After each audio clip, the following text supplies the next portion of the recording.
안녕하세요, 썰닭입니다. 식사들 하셨나요? 저는 눈 뜨자마자 밥 먹었어요. 아침 식사입니다. 이런 변변찮은 거 먹을 때는 안 올리려고 했는데 아쉬워하셔서 두부부침 맨날 먹으려고요. 가성비가 좋은 것 같아요. 계란장조림한 거 위에 깔아놓으니 간도 많네요. 부대찌개는 냉동인데 뭐 추가를 안 하니까 심심하더라고요. 이따가 파랑 햄이랑 마늘 이것저것 넣고 재탕해야겠어요. 구독하기 눌러주세요. 대학 신입 때부터 9년을 만났어요. 20대를 쭉 함께 했죠. 당연히 군대도 기다렸어요. 그러다 서로의 잘못과 오해로 작년 초에 헤어지게 됐어요. 이미 서로 집안에서 결혼할 것이라고 알고 있던 사이라 예비 시부모님들도 걱정스러워하셨고 우리 부모님도 방서방만한 남자 없다고 당장 다시 잡으라고 제 등짝을 때리며 혼낼 만큼 서로의 사이는 깊고 가까웠어요. 서로가 서로에게 첫사랑이고 첫 연애여서 더 그랬던 것 같아요. 남들처럼 싸운 적도 있지만 헤어지는 건 처음이라 저는 헤어지고 나서도 다른 사람을 만날 수 없었어요. 그런데 남자친구는 같은 과 후배였던 친구와 사귀더라고요. 그 친구 저도 기억하고 있어요. 이미 저희 커플은 과에서 유명한 CC였기에 그 친구도 제 존재를 잘 알고 있었죠. 제 남자친구 앞에서 혀가 짧아지고 웃음이 많아지던 그 친구는 제가 아무리 잘해줘도 저를 없는 사람 취급하고 무시해서 선배들에게 혼난 적도 많은 그런 친구예요. 그래도 제 기억 속의 그 후배는 귀엽고 새침한 게 매력인 생각보다 마음이 여리고 눈물 많은 표현이 서툰 친구였어요. 그래서 그 두 사람이 만난다 했을 때 배신감은 들었지만 그리 큰 충격은 아니었던 것 같아요. 사실 헤어지고 만난 거니 제가 뭐라 할 입장은 안 됐지만요. 그렇게 반년이 좀 넘게 흐르고 우연히 예비 시부모님을 만나게 됐는데 절 보자마자 펑펑 우시면서 보고 싶었다. 우린 널 딸처럼 생각했고 당연히 며느리가 될 거라 생각했다. 만약 아직 네 마음이 변치 않았다면 다시 한번 방구를 잡아주면 안 되겠니? 라는 그 말에 저는 흔들렸어요. 네, 맞아요. 사랑하니까 흔들린 거죠. 아직도 사랑하니까 여전히 좋아하니까 흔들렸어요. 그날 술을 많이 마시고 밤새 남자친구에게 전화를 했어요. 1시간가량 통화했는데 무슨 얘기했는지 술에 취해 정확히 기억은 안 나요. 그냥 보고 싶다고 울었던 것 같아요. 다음날 술 깨고 많이 후회했어요. 남자친구는 묵묵히 듣기만 할 뿐 별다른 말이 없었거든요. 그렇게 우리는 정말 끝났구나 생각했어요. 그런데 일주일 뒤에 남자친구가 만나자고 연락이 왔어요. 헤어지고 한 7개월 만에 만나는 거였는데 보자마자 저는 눈물이 터졌고 남자친구는 저를 아무 말 없이 끌어안아 주더라고요. 그리고 서로 2시간 동안 손만 잡고 아무 말 없이 앉아 있었어요. 그렇게 집에 저를 데려다 주면서 한 달만 시간을 달라 했어요. 후배를 정리하고 오겠대요. 그렇게 한 달이 아니라 3달이 지난 뒤 다시 만나게 됐어요. 저랑 헤어지고 바로 다른 여자를 만난 남자친구에게 배신감을 느꼈기 때문에 저 역시 그리하면 그 후배가 상처받을 걸 알아서 정리하고 온 남자친구를 바로 만나진 못하겠더라고요. 남자친구도 동의해서 서로 다시 한번 서로의 존재에 대해 생각해보자 하고 2달간 연락을 안 했어요. 그렇게 3달 후 다시 재회했고 우리는 양가 집안에서 정식으로 인사를 드렸어요. 그간 걱정 끼쳐 죄송하고 앞으로는 평생 함께할 미래를 그리며 만나겠다고 약속했어요. 그렇게 양가 부모님 모시고 함께 식사도 몇 번 했고 자연스레 결혼 얘기도 나오게 됐고 아마 내년 초에 결혼하게 될 것 같아요. 그런데 제 마음이 왜 이런지 모르겠어요. 그렇게 시작하고 얼마 안 돼서 남자친구가 저를 그 후배 이름으로 부른 적이 있어요. 근데 남자친구가 바로 사과하며 정말 실수를 하고 생각 없이 나온 거라고 해서 기분은 상했지만 그냥 넘어갔어요. 근데 최근에 또 후배 이름으로 저를 불렀어요. 이번엔 자기가 후배 이름으로 저를 불렀는지도 모르더라고요. 제가 너무 놀라서 멍하니 있는데 갑자기 왜 그래? 어디 아파? 라면서 아무렇지도 않게 쳐다보더라고요. 이름이 비슷하냐고요? 아니요, 완전히 달라요. 초성조차도 완전 달라요. 전 여친 이름을 무의식적으로 부르고도 모르는 남자친구 때문에 그때 기분은 비참했어요. 아무렇지 않게 그거 내 이름 아니잖아. 너 또 그럴래? 하고 혼내면 되는 건데 저도 왜 아무 말 못했는지 모르겠어요. 그리고 이건 제가 예민한 걸 수도 있는데 남자친구가 특정 음식을 싫어했어요. 저도 그 음식을 좋아하는 편은 아니지만 9년 연애하며 2번 권해본 적이 있어요. 그런데 자기는 그 음식이 이상하게 싫다며 한 번도 안 먹었던 사람이거든요. 그런데 저랑 다시 시작하고 그 음식을 먹으러 가자고 하더라고요. 놀라서 그 음식 싫어하잖아 했더니 우연히 먹어봤는데 소스 많이 뿌리니까 괜찮더라고. 사실 소스 맛에 중독된 것 같기도 해. 그래서 그런가 가끔 생각나더라고. 라고 하네요. 그 후배 SNS에 그 음식을 먹으러 간 사진이 있어요. 태그에 맛집, 너무 좋아 등등 적혀 있고요. 참 이게 무슨 기분인지 그냥 우리는 그때 정리했어야 하지 않을까 그런 생각이 들어요. 힘들게 다시 만났고 20대 전체를 함께 했으며 서로에게 너무 큰 부분을 차지하고 있고 이제 100년회로 결혼까지 준비하고 있는데 평생을 살 자신이 없어졌다고 하면 제가 이제 와서 너무 비겁하게 행동하는 걸까요? 남자친구와 진솔하게 대화를 해봐야겠지만 그 전에 생각을 정리하기 위해 글 작성합니다. 댓글입니다. 잠시 동안이었지만 찐사랑이었나 봅니다. 정말 좋아했지만 결혼은 님이랑 하는 게 나을 것 같아서 돌아온 거 아닐까 생각해봅니다. 남자 부모님의 의견도 있었겠고요. 여자분이 할 수 있는 건 감수하고 시간이 가길 기다리는 수밖에 없어요. 그런데 한번 깨졌던 그릇은 아무리 잘 붙여서 내용물이 안 새도 흔적이 남아서 거슬립니다. 아무도 생각하지 말고 본인의 내면을 솔직하게 들여다보시기 바랍니다. 그게 어떤 선택이든 인정받고 감당할 수 있으면 하는 겁니다. 찐보다는 9년 만나면 익숙하고 재미없는데 몇 달 안 된 새로운 여자가 얼마나 짜릿하고 임팩트 있겠어요. 그래도 이름 헷갈리는 건 너무 재수없고 결혼 안 했으면 좋겠어요. 오래 사귀고 나이 먹었다고 익숙한 사람이랑 꼭 해야 하는 건 아니니까요. 9년, 시간이 갈수록 사랑이나 애정이 깊어지는 것보다 익숙하고 오래됐고 그런 편한 관계라고 여기는 거겠죠 이젠. 그래서 새로운 느낌, 짜릿함을 후배한테 느낀 거라고 생각이 드네요. 사귀고 얼마 안 됐을 때가 제일 설렌다면서요. 나중에 시간이 지나고 나서는 모르겠지만 지금 남자는 새로운 감정에 설레어 있는 것 같아요. 오래 사귀던 사람이랑 헤어지고 다음 연애하자마자 결혼하는 게 보통 이런 마음이라고 하더라고요. 잊고 살았던 연애의 설렘과 짜릿함이 너무 커서 성급하게 결혼하게 되는. 익숙하고 편안한 쓰니와 설레고 짜릿한 후배, 뭐가 더 가슴 뛰게 하는지는 뻔하죠. 님의 글만 봐서는 님은 정이고 우리고 그 전 여친은 열정이었네요. 어느 쪽이 진짜 사랑이었는지는 남친분만이 아실 거고요. 상처 줄 것 같아서 이 말 안 할까 했는데 혹시 후배보다 쓰니가 조건이 더 좋아요? 그러면 남친 부모님이 힘썼을 수도 있어요. 뭐 결혼을 불타는 사랑으로만 하는 건 아니니까 쓰니가 쟁취한 남친 꼭 붙들고 결혼까지 잘 진행하시길 바래요. 팩트 날려준다. 남자는 책임감이 강할 뿐이고 부모님 말 잘 듣는 남자인 거다. 그냥 그동안 만나온 기간과 부모님이 닥달하니 어쩔 수 없이 정리하고 너랑 결혼하는 거다. 무의식적으로 다른 여자 이름 나왔다? 답 나온 거 아니냐? 그 남자 마음속에 후배가 들어있는 거다. 남자 사랑한다면 떠나라. 껍데기 데리고 살고 싶냐? 다음 사연입니다. 시댁은 매해 전부불로 김장을 하는데 친정 김장은 하지도 않고 얻어만 왔습니다. 엄마가 딸 힘들다고 몰래 해서 가져가라고 전화하니까요. 맘 같아선 시댁 김장은 안 가고 친정 것만 가져다 먹고 싶지만 그래도 먹는 양은 충분하고요. 그래도 그게 도리는 아닌 것 같아 매일 가긴 했죠. 그런데 올해는 엄마가 몸이 아파서 어쩐 일로 자식들 부탁을 하시더라고요. 도와달라고. 그런데 하필 날짜가 겹쳤더군요. 신랑도 이해를 하기에 친정에 갔죠. 시어머니한텐 일이 그렇게 됐다. 죄송하다 전화드리고. 시댁은 신우가 둘이 있고 아들이 둘 있고 저희는 딸이 저 하나 아들 하나인데 며느리한텐 일절 뭐 해달라 말도 못하는 엄마셔서 겹쳤다 하면 시댁 가라 하시겠죠. 혼자 끙끙거리면서 하는 한이 있어도. 그래서 엄마한텐 친정은 다음날 하는 척. 친정 다녀오고는 그래도 마음이 쓰여서 피로회복제 사들고 시댁에 저녁 다 돼서 들어갔습니다.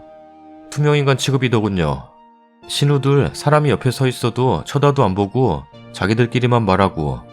그러다 술 먹고 하는데 터졌어요. 큰 소리 오가고 신우 울고불고 소리 지르고 하기에 집에 왔습니다. 그러고는 이만저만해서 그리 되었다 문자를 보냈죠. 사실 사과는 아니었어요. 사과할 이유도 잘 모르겠고 같은 딸된 도리로 엄마 편찮으시면 한 번쯤은 행여나 이해할까 했죠. 그래도 1년에 3번 제사, 명절 여태 빠진 적 없이 다 보내왔으니까요. 뭐 신우이야 제사는 안 왔으니 왔네 안 왔네 했네 안 했네 어머님한테 꼬치꼬치 물으며 체크해온 것 같긴 하지만 일단은 안 보이니 돌아온 답은 너희 부모 소중하듯이 나도 우리 부모 소중하다였습니다. 그러고 몇 해 전 김장 늦은 날 어머니 병원에 일주일 입원하시는데 한 번 찾아가고 안 갔다부터 별 얘기 다 나오더군요. 이쯤 되면 너희 부모 난 모르겠다만 내 부모나 챙겨 이렇게 들리던데 뭔가 우리 엄마 아빠도 무시당하는 기분이고 어머니 병원은 입원하실 때 가봤어요. 그것도 회사 째고 간 건데. 그러고는 신랑이 매일 퇴근하자마자 병원에서 자고 출근하고 했죠. 일주일간. 자식이 넷이면 뭐하나 싶었지만 워낙에 효자신지라. 저는 그맘때 일하며 애들이 둘이라 출근하고 퇴근하고 혼자 애들 챙기고 그렇게 일주일 보냈습니다. 퇴근하고 애들 픽업하면 저녁 7, 8시인데 애들 아빠가 챙겨드리니 애들 데리고 가보는 건 무리라 생각했어요. 워킹맘으로 애들 둘 데리고 매일매일이 너무 힘들기도 했고요. 그리고 그 신우는 와보지도 않았네요. 저희 아빠 한 달 입원할 때 신랑도 딱 한 번 가봤는걸요. 저희 부모님 받는 대우가 그러한데 무슨 제가 그 집에 빚을 지거나 죽을 죄를 진 것도 아니고 일주일 입원하시는데 자식도 매일 안 가는데 김장 늦은 날도 아기가 콧물 나오고 하니까 신랑이 내가 이틀 들어가서 할 테니까 둘째 날 천천히 와. 라고 하더라고요. 애도 아프고 그 전에 김장은 제가 거의 맡아서 하다시피 했으니 저희끼리는 그럼 되겠지 했습니다. 그런데 그날 늦게 온 것도 요것 봐라 하면서 담아두고 있었네요. 이번에도 신우이 1년 만에 집에 오니 어머니 몸 안 좋으신 게 무척이나 크게 보였는 모양이지요. 저희야 저희 신랑이 퇴직금 털어 어머니 집 새로 지어드리면서 근래 매주 들어가 봤어서 연세 있으셔서 늘 허리 아프다 하시는 거 어쩌겠습니까? 그저 드시기 편하게 반찬 좀 사다 냉장고 넣어드리고 주말이니 손주들 보시고 밥이나 같이 한 끼 먹고 그리 자주 왕래하다 보니 아이고 허리야, 아이고 다리야. 하시는 게 좀 무뎌졌었나 봅니다. 여름 휴가 때도 어머니 모시고 가서 어머니 손만 꼭 잡고 다니는 신랑 덕에 애 둘을 저 혼자 챙기면서 이게 휴가인지 뭔지 몰라도 그래 어머니 혼자 계시는데 한 번쯤 했었는데 가다 휴게소 들러서도 어머니 옷이 시골 할머니 같다며 새로 옷 사입히고 그런 신랑인데 아들이 하는 효도 며느리가 하는 효도는 또 별개인가 봅니다. 처음엔 이해를 바라고 문자 보냈는지도 모르죠. 근데 답을 받고는 그동안 제가 이 집에서 어떤 위치였는지 알겠어서 이미 한여 그 이상도 아닌 취급. 인간적인 존중이나 배려 같은 건 없었던 건데 내내 그 생각들 하면 속에서 하루 12번 우라가 치밀어 오르는데 집안 시끄럽게 따박따박 따지기도 그렇고 뭔가 억울한데 말할 데도 없어서 주저리 해봅니다. 댓글입니다. 본인 자리 본인이 만드는 겁니다. 할 말은 하고 사세요 제발. 할 만큼 하셨고요. 님 입 다문다고 다 되는 것도 아닙니다. 님 속병 생깁니다. 처음 말하기가 힘들어서 그렇지 한번 나오면 술술 나옵니다. 힘내세요. 그냥 앞으로 남편 집 식구들에게 아무것도 안 하시면 됩니다. 남편처럼요.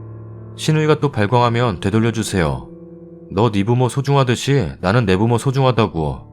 남편이나 님 신우이가 님 어머님 편찮으시다고 염려하고 걱정하고 뭔가 행동을 취하고 배려하는 거 아니잖아요. 그 얘기도 하세요. 니들은 네 부모만 챙기고 내 부모 신경도 안 쓰는데 나도 그렇게 하는 게 당연한 거 아니냐고. 투명인간 취급하는데 굳이 꾸역꾸역 가는 건 우습게 보이는 거밖에 안 돼요. 제발 가지도 말고 아무것도 하지 마세요. 어떻게 해야 하는지 모르면 옆에 있는 남편 하는 거 보고 좀 배우세요. 제발요. 참, 며느리 도리는 찾아가서 노동하는 게 아니라 지금 님 남편 데리고 살아주는 게 도리입니다. 사위 도리와 며느리 도리 무게는 똑같아요. 님이 그리 가만히 계시니 가만히인 줄 알고 이리 차고 저리 차고 그러는 건가 봅니다. 집안이 시끄러워져도 할 말은 하고 삽시다. 님 남편은 자기 부모를 저리 챙기는데 님은 님 부모를 얼만큼 챙기시나요? 그리고 님 남편은 님이 저 집안에서 저딴 취급을 받고 사는데 자기 부모한테만 눈이 멀어서 그런 취급받는 자기 마누라는 눈에 보이지도 않는가 보네요. 자기 부모만 자기 엄마만 챙기느라 아빠 없는 자식들도 아닌데 자식들 둘을 자기 마누라 혼자서만 케어하느라고 낑낑대는 건 보이지도 않는답니까? 그러려면 결혼은 왜 해서 엄한 여자 몸고생 맘고생을 이리 시킨답니까? 그냥 혼자서 엄마한테 효도나 하고 살지. 어디서 저런 효자놈을 주워다가 데리고 사시나요? 에휴 속 터져라.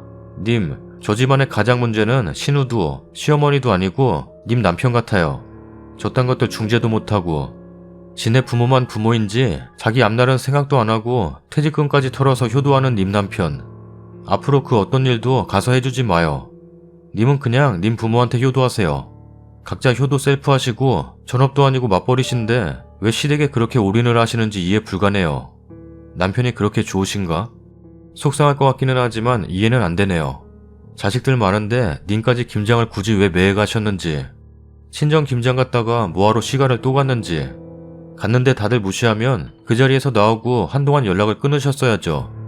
왜 무시당하면서 굳이 자리를 잡고 앉아서 놀기까지 하고 당분간 연락을 하지 말았어야 했는데 왜 먼저 문자를 하셨으며 답장에 네 부모 네가 알아서 해야지 왜 네 부모를 남한테 챙기라 큰 소리냐 소리 한 번을 안 하시고 참고로 저도 결혼 10년 차인데 시댁에 김장하러 간 적 단 한 번도 없고 매번 친정 김장 갑니다. 아주 가끔 시부모님이 불편한 얘기를 하시면 한동안 연락 안 드립니다. 할 말 하고 사세요. 그 정도 효자 봐주고 사는 거면 어지간한 큰 소리나 분란은 만들어도 괜찮습니다. 다음 사연입니다. 저희 시댁은 시어머니가 현재의 시아버지와 결혼하기 전 낳으셨던 아들과 딸이 있습니다. 그리고 시아버지와 시어머니가 낳은 쌍둥이 형제가 있습니다. 쌍둥이 형이 제 신랑이고요. 서로 아버지는 달라도 가족이라고 생각하면서 청첩장 찍을 때도 이남 중 장남으로 찍으려 하던 신랑에게 이게 뭐냐고 왜 이남이냐고 삼남 일녀 중 차남으로 하는 거라며 가족으로 늘 생각해왔습니다. 결혼하고 나서는 저희 부부가 영업직이라 주말엔 못 쉬고 평일에 6번 휴무입니다. 신랑도 쉬는 횟수는 같지만 한 달에 한두 번 정도는 휴무가 달라서 같이 쉬는 날엔 꼭 가고 혼자서도 가고 쉬는 날엔 늘 시댁에 갔습니다. 그리고 직업 특성상 명절에 2일밖에 쉬지를 못해 결혼 후 한 번도 명절에 친정에 가보질 못했습니다. 그래도 불평불만 가진 적 없습니다. 큰형님이 명절 때 음식 제가 다 해놓으면 늦게 오셔서 먹고 음식만 싸가더라도 불평 한마디를 안 했습니다. 큰형님네 집안 제사랑 명절이랑 겹쳐 도와줄 수 없다는 내용이었고 재료비도 어머님께 10만원만 주는 게 전부이고 실제로는 제 돈으로 다 구입하고 저 혼자 음식합니다. 추석 설날 둘 다 제사인 건지 알 도리가 없지만 이해했습니다. 나름 잘해왔다 생각했는데 이번에 일이 터졌습니다. 어머님이 지병이 있으셔서 입원이 잦은 편이신데 그때마다 입퇴원은 늘 제 몫이었습니다. 일하다가 매장에 얘기해서 빠지고 어머님께 가고했는데 신규 오픈 매장으로 발령이 나서 휴무를 한 달에 한 번도 낼 수 없었고 아침 6시에 일어나 집에 가면 12시 그리고 장사하느라 밥도 못 먹고 하루 종일 일을 하는 중노동을 한 달을 해오고 있습니다. 신랑 눈에는 하루 종일 밥도 못 먹고 일하다 집에 오면 눈 말아서 대충 한 끼 때우고 잠밖에 못 자는 모습에 너무나도 잘해줍니다. 일은 2주 전에 터졌습니다. 상담을 많이 하다 보니 성대 결절이 와서 목소리를 내지 못할 정도였는데 시누이가 결혼하고 처음 온 전화가 바쁜 건 잘 알겠는데 엄마 태어난 건 아냐? 전화 한 통도 안 하냐? 며느리로서 도리는 해야 하지 않냐? 라는 내용이었습니다. 평소라면 네 죄송합니다 끝냈을 테지만 잠도 못 자고 몸도 좋지 않아 예민하던 차에 화가 나서 여태 어머님 아프실 때 입퇴원 다 내가 했고 결혼하고 쉬는 날마다 한 번도 제대로 쉰 적 없고 매번 어머님 찾아뵈었는데 며느리로서 도리 안 한 게 뭐예요? 그건 당연한 거야. 라더군요. 기가 찼습니다. 저에게 전화하신 분은 여태 어머님 아프셔서 입퇴원 반복하실 때 한 번도 안 오시다 이번에 처음 오셨고 그것도 처음 하루 병문안 가신 분이 그런 말 하는 게 너무 황당했습니다. 전 그 와중에도 시간 내서 2번 정도 어머님 찾아뵈었습니다. 물론 그 늦은 시간 퇴근해서 잠도 포기하고 찾아갔습니다. 그런데도 저런 소리 들으니 며느리는 도대체 어디까지 해야 하나 싶기도 하고 해서 시댁과 연 끊겠다고 다신 전화하지 마시라고 얘기했는데 계속 전화와서는 2년 전연해가며 욕하시더라고요. 그러곤 전부터 시댁하고의 연 끊고 싶었는데 지금 이때다 싶어 내 핑계대고 그러는 거냐고 온갖 막말을 했습니다. 그러고 일단락되는 듯 했으나 저랑 통화하는 처음부터 끝까지 다 녹음을 했더라고요. 첫 인사부터. 그러고 본인이 욕하는 문제의 3번째 통화는 미처 녹음을 못했다면서 첫 번째, 2번째 통화 녹음한 걸 여기저기 보내고 며느리로서 할 도리는 하라는 게 뭐가 잘못됐냐고 나오고 있습니다. 통화 중에 2년 전연하기에 진짜 녹취라도 해서 다른 사람 들려주고 싶다고 생각했는데 시누이는 이미 하고 있었다고 알게 되니 소름이 끼치더라고요. 처음부터 작정하고 전화를 했다고 생각되더라고요. 신랑과 신랑 동생, 시아버지, 시어머니 모두 노발대발 하십니다. 지들이 뭘 했다고 여태 일하면서도 혼자서 다 해온 애한테 무슨 자격으로 그러냐? 여태 다 안 해오다 결혼하고 처음으로 병수발 안 했다고 며느리로서의 도리 운운하냐? 그런데 역시 핏줄끼리 땡기는 뭔가가 있는지 큰형님과 아주버님은 방구가 와이프에 미쳐서 지 와이프 편만 드나 보네. 뭐 대단한 일 한다고 일 핑계로 안 오냐? 그런 일 그만두라고 해라. 앞으로 엄마 볼 생각하지 마라. 이러셨다고 하네요. 저는 그냥 침묵하는데 큰형님이 시동생 여자친구한테까지 앞뒤 다 잘라먹고 그냥 알겠다고 하면 될 것을 일을 크게 만들었다고 이간질하셨다네요. 그냥 조용히 있으면 지나갈 줄 알았으나 큰형님네가 자꾸 건드리시네요. 제 번호를 모르던 시누이가 제게 전화한 것도 큰형님이 알려주셔서 알게 됐다고 하네요. 이번에 큰형님이 처음으로 어머님 수발 들어서 힘드셨다는 것도 알고 그래서 간병비도 제가 부담하겠다고 전화도 드리고 3번 정도 더 죄송하다 전화했는데 이런 식으로 나오시네요. 앞으로도 어머님 병원 입원하게 될 일 많아질 텐데 그때마다 이 껄끄러운 관계를 어찌해야 할지. 그냥 연을 끊으려는데도 이러면 전 도대체 어찌해야 하는 게 현명할까요? 댓글입니다. 전 그냥 딱 받은 만큼만 합니다. 사랑관계에 당연한 건 없어요. 사람은 상대성이라 내가 대접받지 못하면 저도 대접할 필요 못 느껴요. 효도는 셀프고 며느리는 남이니까요. 딸 된 도리, 아들 된 도리로서 앞으로 모든 제사 및 명절 음식은 큰형님, 아주버님, 도련님 남편이 차립니다. 딸 된 도리, 아들 된 도리로서 앞으로 모든 병수발 큰형님, 아주버님, 도련님 남편이 합니다. 20-30년 동안 얼굴 보지도 못한 며느리와 20-30년 동안 직접 키운 딸 아들 중에 누가 더 부모님께 해야 할 도리가 큰가요? 이제까지 잘하시고도 며느리 도리 안 했다고 욕먹는데 뭐하러 잘합니까? 어차피 욕먹을 거 몸이라도 편해야죠. 이 기회에 큰형님 힘들어 보라고 그냥 냅두세요. 지금은 힘들고 속상해도 여태 한거 없는 시댁 사람들이면 조만간 시어머니 본인이 몸이 곧되고 힘들어서 알아서 하실 거예요. 병원비도 모르쇠 하시고요. 이것저것 챙겨주니 아 얘는 호구구나 하고 더 그러는 거니깐요. 며느리로서 당연히 해야 할 도리는 없죠. 배우자의 부모에 대한 존중과 예의를 갖추면 될 뿐이죠. 할 만큼 하신 것 같은데 이번 일을 계기로 거리를 두시길. 며느리가 시부모 챙기면 감사해야지 당연히 여기면 안 된다고 봅니다. 시부모에게 효도할 대상은 며느리가 아니라 자식들입니다. 낳아주고 길러준 은혜는 자식들이 갚아야 하지 않나요? 어디서 며느리 도리를 운운하는지. 연 끊으시고요. 앞으로 시댁에 있던 모든 지원 다 끊으세요. 신랑만 시댁에 보내시고요. 한번 뭐라 하면 죄송하다 하고 굽힐 줄 알았나 보네요. 신랑한테 울면서 얘기해요. 내가 지금껏 어떻게 했는지 알지 않냐고. 이런 취급 받아야 하냐고 연 끊고 간병비든 병원비든 뭐든 시댁에 들어가는 모든 비용은 형제끼리 다 n분의 1 하시고요. 10원 한 장 더 내지 마세요. 명절이고 제사고 가지 마시고요. 아마 아쉬워서 꼬리 내릴걸요? 여태 쓰니가 해온 게 있으니까요. 그때 불쌍하네 어쩌네 하고 절대 굽히고 들어가지 마세요. 그 순간 다시 호구됩니다. 다음 사연입니다. 안녕하세요. 저는 27살 예비맘입니다. 남편과는 연애 6년 하고 결혼했고요. 남편과 나이 차는 5살 차이예요. 여기서는 남편을 오빠라고 지칭할게요. 저희는 유학길에 만나 결혼한 케이스로 지금은 유학을 마치고 이제 앞으로 쭉 여기서 살게 될 것 같습니다. 오빠는 장남이고 저도 장녀입니다. 오빠에게는 남동생과 부모님이 계시고요. 현재 한국에 계세요. 오빠는 진짜 나무랄 데 없는 사람이에요. 해외에서 6년을 같이 있었고 결혼해서는 1년 동안 살아보면서 이런 사람도 있었구나 싶을 정도로 저만 바라보고 술 담배도 안 하고 성실하고 가사일 80%를 저 힘들다고 자신이 하는 사람입니다. 순수하고 성격도 잘 맞는 것 같아 정말 천생연분이라 생각합니다. 가끔 제가 시부모나 시동생 얘기해도 제 편 들어주고 요즘은 일하느라 바빠도 우리 애기 위해 열심히 돈 벌어야지 하는 멋진 아빠예요. 연봉은 5천 정도 되고요. 조금 있으면 승진해서 2억 정도 받게 될 것 같습니다. 아직 제가 시부모님께는 말씀드리지 말라 해서 그건 말 안 하고 있습니다. 물론 그동안 힘든 유학하면서 제가 공부도 하면서 오빠 뒷받침하던 시절도 있기에 오빠는 너무 미안했어. 내가 고생만 시켰어. 라면서 지금은 아주 왕비 대접해줍니다. 저도 물론 그런 오빠가 너무 고맙고 사랑스러워 잘하려고 노력 중이고요. 제 시부모님 평소에 저한테 잘해주시고 제 생일에 소포도 보내주시고 전화도 축하한다고 해주십니다. 유학 중에는 저한테 쓰는 돈 안 아깝게 쓰시는 분들이셨고 저도 시부모님을 엄마 아빠라고 부르며 일주일에 한 번 혹은 2번씩 전화드리고 생일엔 손편지도 써드리기도 했습니다. 시아빠는 설거지도 자주 하시고 청소도 다 도맡아 하실 정도로 시엄마한테 잘하시고요. 그런데 지난번 잠시 한국에 들어와서 한 달 정도 같이 살면서 느낀 점이 너무 많았어요. 역시 같이 사는 건 정말 힘든 건가 봅니다. 제가 하루는 집에 있어서 빨래를 했는데 모르고 부모님 방에 있던 빨래를 빠뜨린 거예요. 시댁에서 처음 했던 빨래였습니다. 나중에 시아빠가 오셔서 이건 왜 안 했냐며 중얼중얼 거리셨는데 저한테 조그맣게 들렸던 게 병구. 라고 하셨습니다. 물론 의도하지 않았고 입버릇이셨던 것 같은데 저 그 말 듣고 너무 속상해서 당분간 집안일이고 뭐고 손도 안 댔어요.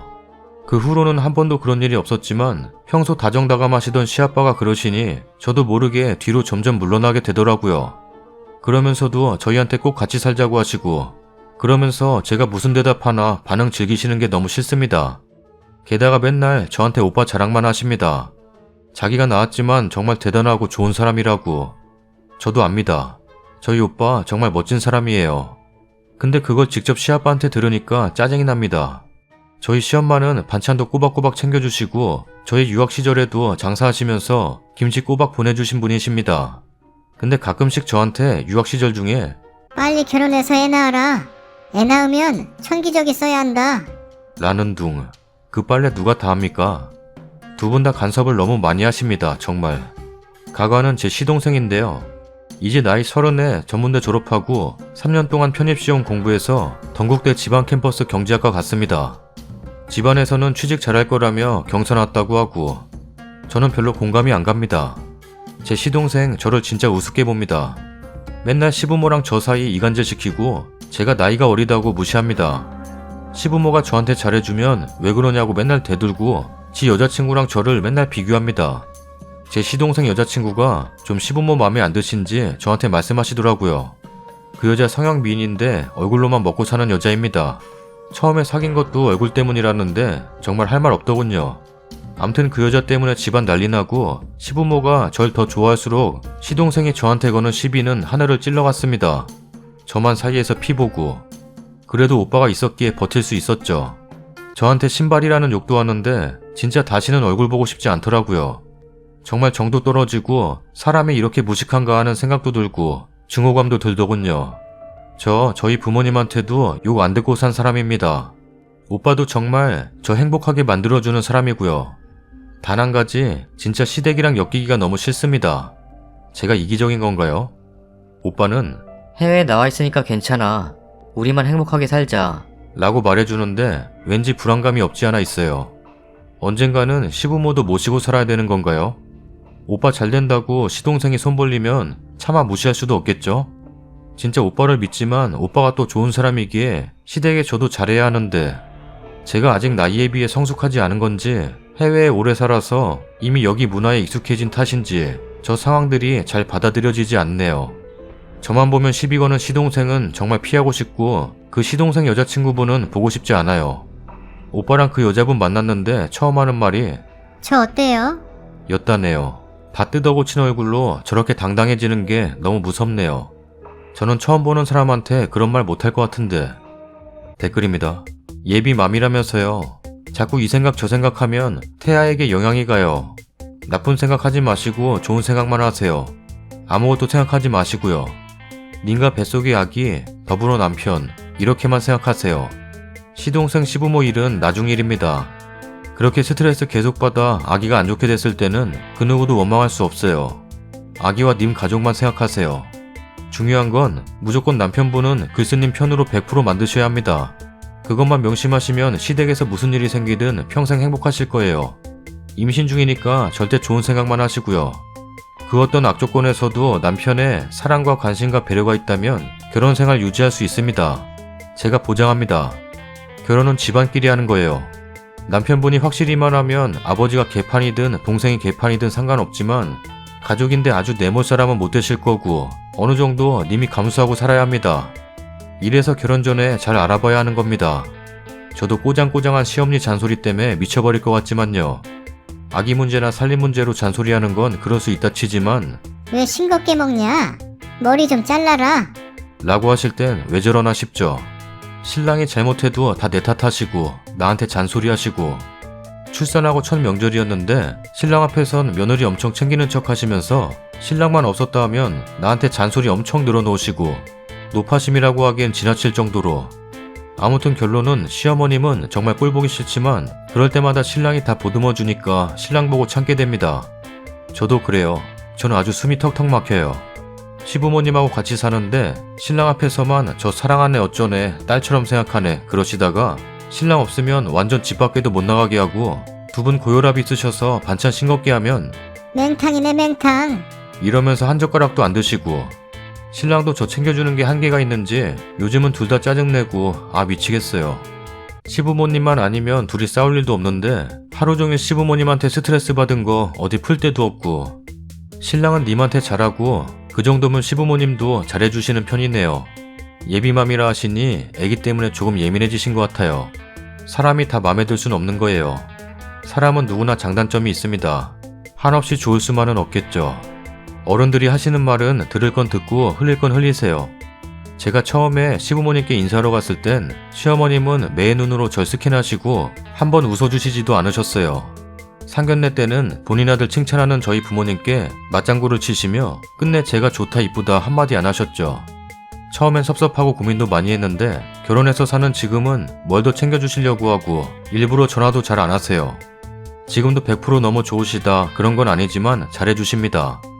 싫은 소리는 한 귀로 흘리고 네 하고 마세요. 싫은 쪽으로 더 생각하면 사람도 미워지는 법이에요. 좋은 면을 많이 보려고 노력하세요. 추가 글입니다. 제가 좀 예민해졌나 봅니다. 지금 10주 차인데 입덧도 심하고 8주나 9주에 비하면 좀 약해진 것 같지만 정말 피까지 토할 정도로 심하게 입덧을 하는 중이라 좀 힘드네요. 오빠가 자유롭게 일할 수 있는 직업이라 틈틈이 일하면서 집에 중간중간 들러서 요리도 해주고 먹고 싶은 것도 사다 주긴 해도 아무래도 타지다 보니 제 옆에는 아무도 없는 것 같아서 자꾸 저런 생각만 드네요. 속이 안 좋아 책도 못 읽겠고 거의 누워있다가 허리 아프면 잠시 일어나 컴퓨터는 좀 하는데 정말 아이를 가진다는 게 이렇게 힘든 일인 줄은 몰랐네요. 참고로 저 아이 가졌다고 해서 주변에서 전화도 많이 오고 저희 친정 아빠 엄마 제 여동생은 요즘 전화도 많이 해서 제 입덧 하소연도 들어주고 축하한다고 기대된다고 하고 제 남동생은 군인인데 편지에 누나 빨리 조카 보고 싶다고 축하한다고 썼더라고요. 친구들도 다들 알고는 한 통화씩 해서 축하한다고 이모 된다고 좋아하던데 시동생이라는 사람은 오빠한테 전화해서는 집에 돈이나 더 보내. 라는 말만 하고는 뚝 끊었답니다. 오빠는 속상해서 저한테 말도 못하다가 제가 왜 도련님은 조카 생긴다는데 전화도 없으시냐고 물어보니까 아무 대답도 못하고 얼버무리다 저한테 딱 걸렸죠. 축하한다는 말 하실 분 아닌 거 압니다. 상대가 저니까요. 아이를 위해서라도 좋은 생각만 해야 하는데 엄마가 너무 보고 싶어요. 유별나게 입덧이 심한 저를 맨날 오빠가 안타까워하더니 오빠가 저 몰래 친정 엄마 아빠 비행기 값을 보냈더라고요. 다음 달에 오신답니다. 엄마는 오래 계시라고 1년 오픈 끊어드렸다네요. 역시 저 생각해주는 건 오빠밖에 없는가 봐요. 좋은 답글들 너무 감사하고요. 모든 엄마 아빠 힘내셨으면 좋겠어요. 화이팅! 썰닭입니다. 첫 번째 사연 남자 잘 나가네요. 대학교 CC로 쓰니도 사귀고 후배도 사귀고 잘생겼나봐요. 전 여친 이름 부른 건 정말 잘못됐다고 봅니다. 저런 실수를 어떻게 하지? 두 번째 사연 김장 이야기. 절에서 아무리 잘해도 한 번 못하면 욕먹는다는 말이 나오나봐요. 첫 번째 댓글처럼 할 말은 하고 사셨으면 좋겠어요. 세 번째 사연도 비슷하죠. 시누이는 시어머니 신경 한 번도 안 쓰다가 처음 병문안 가놓고 생색 엄청 내네요. 녹음까지. 쓰니한테 무슨 자격지심 같은 거 있나봐요. 네 번째 사연은 시아빠랑 시동생 말버릇이 왜 저런지. 며느리한테 병구가 뭡니까 병구가. 병구 말고 다른 걸로 해주면 안 돼? 나랑 헷갈리잖아. 구독하기 눌러주세요. 그냥 저게 입에 맞아서. 뭐 딴 거 있어? 병삼이? 구독하기 눌러주세요. 몰라. 아무거나 해. 구독하기 눌러주세요.